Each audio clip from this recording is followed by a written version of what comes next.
Assalamualaikum warahmatullahi wabarakatuh.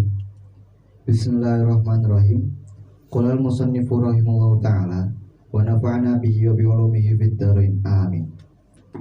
Tanbihun utawi iki kupeling siji wa minal mubattili lan iku sebagian saking perkara kang batalake salat aidun kelawan uga hadasun utawi hadas walau bila qasdin lan senajan kelawan tanpa sengaja wati solo najasin lan sambunge najis layu bakang ora dimahu apa anhu saking najis illa ing dafa'ahu kejaba lamun nyegah sapa musolli hu ing najis halan ing dalam sak nalika wong kisyafu auratin lan kebukai aurat illa ing kasyafaha kejaba lamun buka ing aurat apa rihun angin pasatarat tumuli nutup sapa musolli halan ing dalam saknalika watar kuruknen lan ninggalake rukun amdan kelawan sengaja wasyakulan mamang bin niati taharumi ing dalam niate takbiratul ihram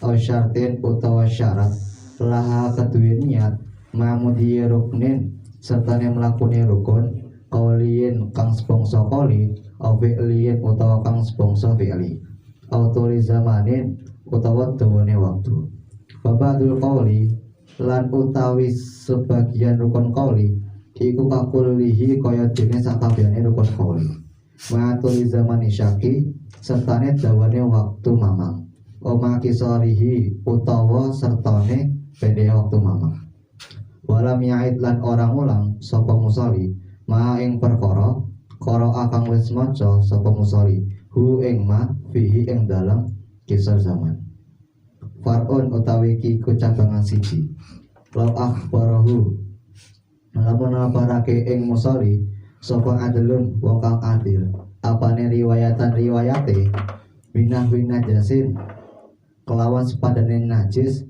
au kaswi auratin utawa kebukai aurat mubatilin kang batalake salat lazimahu mongko wajib ing musolli apa qabuluhu nrimo kabar saka adil obinahwi kalamin utawa kelawan sepadane ucapan mubatilin kang batalake salat fala mongko ora nrimo.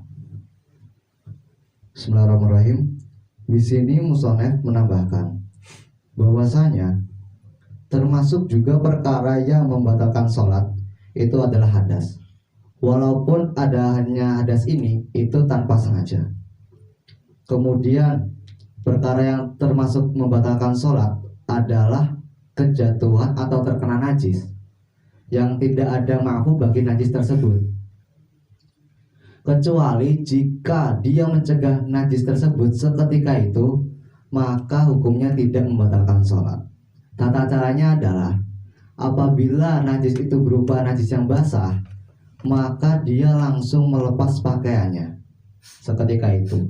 Atau kalau najisnya berupa najis yang kering, maka dia langsung mengibaskan najis itu hingga terjatuh dengan syarat tidak terkena tangan najis itu.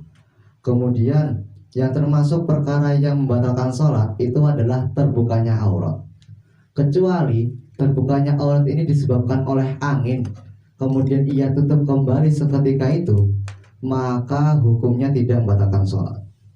Kemudian termasuk juga perkara yang membatalkan sholat itu adalah meninggalkan rukun dengan sengaja, maka itu bisa membatalkan sholat. Apabila dia meninggalkan rukun karena sebab lupa, maka hukumnya tidak membatalkan sholat dan dia disunahkan untuk sujud sahwi. Kemudian juga termasuk perkara yang membatalkan sholat itu adalah ragu dalam niat ketika takbiratul ihram, atau dia ragu terhadap syarat-syaratnya niat bersamaan dengan berlakunya atau berjalannya suatu rukun qauli ataupun fi'li, maka itu juga bisa membatalkan sholat. Hukum sebagian rukun qouli itu seperti keseluruhan hukum qouli. Maksudnya apa? Apabila ada orang sholat, kemudian yang baca surat Al-Fatihah, di tengah-tengah membaca surat Al-Fatihah, dia ragu apakah dia sudah niat atau belum, apakah niat-niat tadi itu sudah terpenuhi syaratnya atau belum, maka dia batal sholatnya kalau misalkan waktunya itu lama. Dan juga bisa batal sholatnya kalau misalkan dia ini ragu di tengah-tengah membaca Al-Fatihah, apakah dia sudah niat atau belum, apakah niat itu syaratnya sudah terpenuhi apa belum. Dan kemudian dia ingat bahwasanya dia itu udah niat, dan dia tidak mengulangi apa yang telah dia baca ketika dia ragu, maka itu juga termasuk perkara yang membatalkan sholat seperti itu. Kemudian musonef menambahkan suatu permasalahan atau cabangan.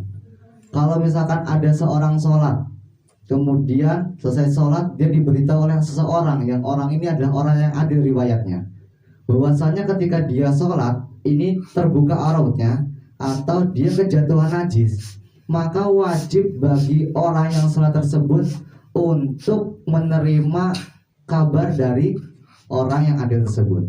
Kalau misalkan orang yang adil tersebut mengatakan bahwa kamu sholatnya batal gara-gara kamu mengucapkan suatu ucapan dalam sholat, maka nggak wajib bagi orang yang sholat tersebut untuk menerima kabar tersebut. Karena kenapa? Karena kalau bersangkutan dengan ucapan atau hadas, maka orang yang sholat ini lebih tahu daripada orang yang tidak sholat.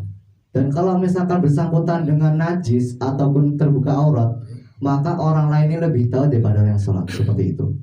Kemudian pembahasan nahwu sorof.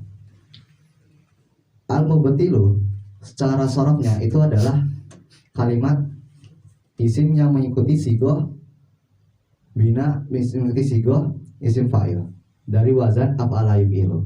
Dan binanya itu adalah bina sahih karena tidak terdapat huruf ilat, hamzah ataupun huruf double. Secara nahwunya al-mubtili itu adalah kalimat isim. Tandanya adalah al, huruf jar dan i'rab jar.